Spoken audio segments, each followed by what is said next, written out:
O Senhor esteja convosco. Proclamação do Evangelho de Jesus Cristo, segundo João.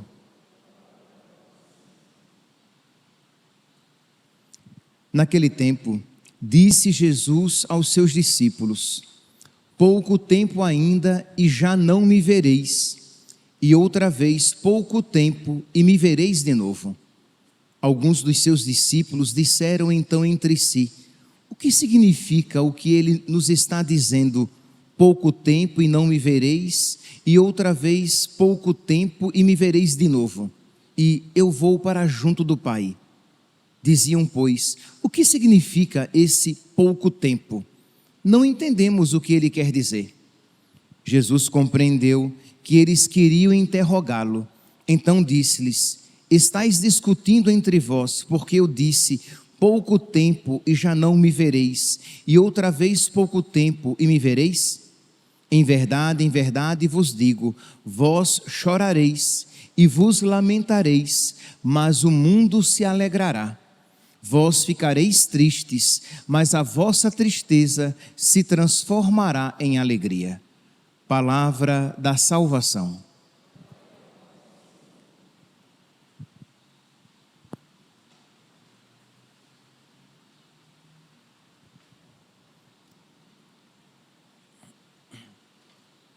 Caríssimos irmãos e irmãs, nós hoje faz 40 dias que Jesus ressuscitou. Em todo o mundo, hoje se celebra o dia da Ascensão do Senhor. Só que, como é um dia santo de guarda, e aqui no Brasil não é feriado, a igreja transfere esta celebração para o próximo domingo. Mas faz 40 dias que Jesus ressuscitou e que tem aparecido aos apóstolos. Amanhã nós começaremos a nossa novena de Pentecostes, que nós iremos suplicar o Espírito Santo com os seus dons, com a sua presença, para que a nossa fé seja renovada, seja revitalizada, para que tudo aquilo que Jesus Cristo nos alcançou com a sua paixão, morte e ressurreição, estejam vivos, todos aqueles dons estejam vivos em nós, para que a presença de Jesus esteja viva e vivificante em nós. Pois bem, e o Evangelho de hoje, embora hoje nós não estejamos celebrando a ascensão do Senhor, o Evangelho nos dá a ocasião de, à luz desta realidade da ascensão, meditar este Evangelho. Diz aqui que Jesus se utiliza de palavras meio enigmáticas, dizendo: pouco tempo ainda e já não me vereis, e outra vez pouco tempo e me vereis de novo. E diz que os apóstolos não compreendem. O que é que ele está falando? Do que é que ele está falando? A respeito do que ele está falando? Ora, o contexto primeiro, imediato, Jesus está falando aqui da sua paixão. Nós estamos no capítulo 16 de São João. Jesus está se despedindo porque ele vai morrer. Ele vai sofrer a paixão, ele vai ser preso, ele vai ser crucificado. Então Jesus está falando o quê? Pouco tempo ainda e já não me vereis, mas ele ressuscitará. Então, e outra vez, pouco tempo e me vereis novamente. E um pouquinho abaixo aqui no versículo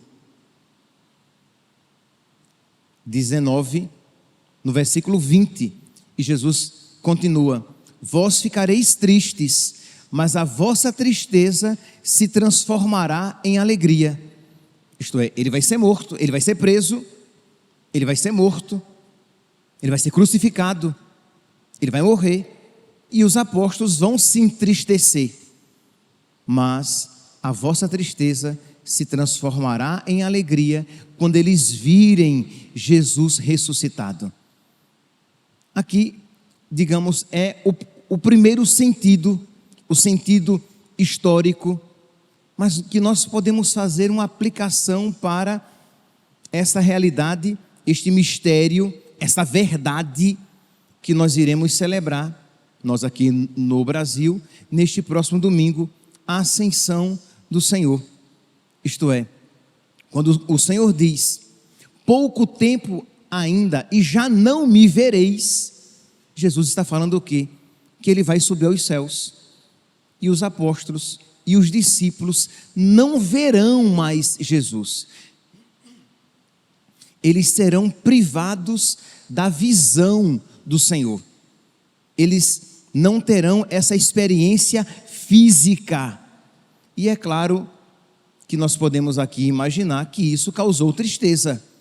Porque imagine, eles tinham o nosso Senhor, eles tinham a presença de nosso Senhor. Mas Jesus diz, vós não me vereis, e outra vez, pouco tempo, e me vereis novamente. Como assim? Como é que os apóstolos verão novamente Jesus? Eles verão novamente Jesus, porque com a vinda do Espírito Santo, uma nova maneira, uma nova visão, um novo tipo de presença será inaugurado. Eles serão privados da visão física, mas eles serão contemplados com a presença viva. E a presença de Jesus no coração, na alma, é um outro modo de ver. Então, repito, a presença viva de Jesus na alma, inaugurada em Pentecostes, é um outro modo de ver Jesus, de ter Jesus, e um modo privilegiado. Isto é, aquilo que eles receberão após a ascensão será muito maior do que aquilo que eles aparentemente perderam com a ascensão. Então, repito, pouco tempo e já não me vereis. Jesus vai subir aos céus.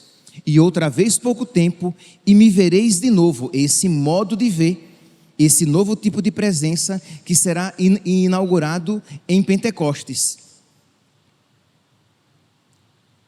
Versículo 20: vós chorareis e vos lamentareis, mas o mundo se alegrará. Vós ficareis tristes, porque eles vão perder o Senhor, eles não mais poderão tocar o Senhor, ver com os olhos da carne, mas a vossa tristeza se transformará em alegria, porque eles receberão muito mais, porque agora eles terão um contato no Espírito, eles terão um contato por meio da fé. E repito, meus irmãos, aquilo que eles obtiveram a partir de Pentecostes foi infinitamente maior do que aquilo que eles tinham antes de Pentecostes. Isto que nós temos é muito maior do que aquilo que eles tinham quando caminhavam com o Senhor. Porque quando caminhavam com o Senhor antes da vinda do Espírito Santo, eles viam o Senhor com os olhos da carne, mas nós podemos ter uma experiência viva do Senhor na nossa alma. Antes eles viam, eles experimentavam a partir dos sentidos. Nós podemos contemplar uma verdade a partir da fé. Deus está comigo. Meus irmãos, dentre tantos dons, tantas graças que nós podemos pedir durante esta novena de Pentecostes, e que nós podemos pedir para nós e para os outros, nós precisamos pedir a Deus que nos conceda a fé, o dom da fé, aquela certeza a respeito de Deus, que não nos vem por meio dos sentidos, mas que nos vem por meio da fé, e que é uma verdade que mesmo que não seja sentida, que mesmo que não seja sensivelmente experimentada, é uma realidade crida e que move a nossa vida e que move o nosso viver e que nos dá a certeza que mesmo que nós choremos, a nossa tristeza se transformará em alegria. Isto é, os apóstolos aparentemente tinham perdido o Senhor, tinham perdido, seja na sua morte, tinham perdido por meio da ascensão, mas eles receberam algo muito maior.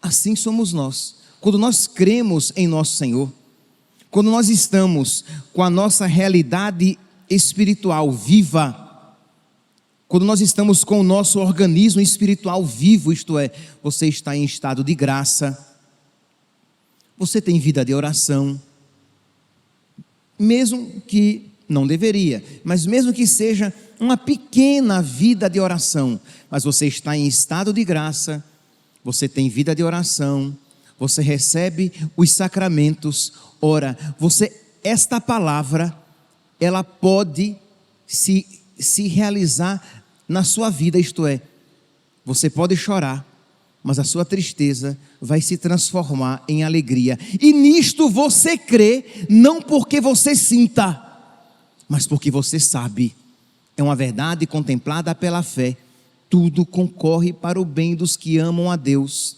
Deus é providente, Deus me ama, Deus é fiel, e Ele não me abandonará. Então você, com lágrimas nos olhos, com o coração apertado, você diz, a minha tristeza se transformará em alegria, porque Deus é bom. Mas eu não vejo, Padre, eu estou tão tomada pelo sofrimento, que eu não vejo a bondade de Deus. Não que eu esteja dizendo que Deus seja mau, diz a pessoa, e eu já ouvi isso. Eu não estou dizendo, Padre, que Deus seja mau, eu só estou dizendo que eu não vejo a bondade dEle. Você não vê com os olhos, mas você pode dar o salto na fé e dizer, mas eu creio que Deus é bom e que a minha tristeza se transformará em alegria. E se Deus permitiu essa tristeza, é porque Ele me concederá uma alegria muito maior do que aquela que eu tinha antes de perdê-la. Porque assim aconteceu com os apóstolos na paixão, assim aconteceu com os apóstolos com a ascensão, e assim acontece com todo aquele que está com o seu organismo espiritual vivo. Se ele estiver em estado de graça, se ele tiver vida de oração, se ele estiver frequentando os sacramentos, tudo concorrerá para o seu bem, de modo que vós ficareis tristes, isto é, Deus não nos privará de experiências tristes, Deus não nos privará de experiências que tentem até abalar a nossa fé, mas se nós estivermos firmes em nosso Senhor, a nossa tristeza se transformará em alegria. Vamos lá, meus irmãos. Vamos pedir a Deus então nessa novena de Pentecostes, repito, dentre tantas outras realidades, tantas outras graças que nós podemos pedir a Deus a graça da fé, pedir a Deus a graça de que nós e os nossos, aqueles por quem nós rezamos, retornem à vida da graça, isto é, que se confessem, que revitalizem, que ressuscitem o seu organismo espiritual, para que tudo concorra para o seu bem. Então, voltar ao estado de graça, voltar a ter vida de oração, mesmo que numa situação complicada, mas você, em meio ao sofrimento, você na fé, você diz, Senhor, eu creio, Tu estás vivo, Tu és bom, Tu não estás me abandonando, e a minha tristeza se transformará em alegria. Pequenos atos de fé. Eu creio na Tua bondade, Senhor. Eu creio na Tua presença, embora eu me sinta só e desprovido, desprovida, abandonado, abandonada. Mas eu creio na Tua presença. Eu creio no Teu amor. Eu creio na Tua providência. E não tenhamos dúvidas, meu santo, de que esta verdade se tornará cada vez mais fundante, mais fundamental em nós. Nós iremos crescer cada vez mais em fé. A presença de Jesus será cada vez mais, a palavra não é feliz, mas eu vou usá-la, será cada vez mais sentida, não com os sentidos, mas contemplada, crida. Isto é, eu creio que Deus está comigo, eu creio que Deus está vivo, eu creio que Deus é o Senhor da história, eu creio que Ele ressuscitou, eu creio que Ele não me abandonou, e eu creio que até as minhas tristezas se transformarão em alegria. Peçamos, peçamos, irmãos, meus santos, esta graça para nós. Peçamos hoje, mas tenhamos como um dos objetivos para a nossa novena de Pentecostes. Peçamos para nós, peçamos para os nossos, peçamos para toda a igreja, para que, em estado de graça e unidos a nosso Senhor, até as nossas tristezas se transformem em alegria. Louvado seja nosso Senhor Jesus Cristo, para sempre seja louvado.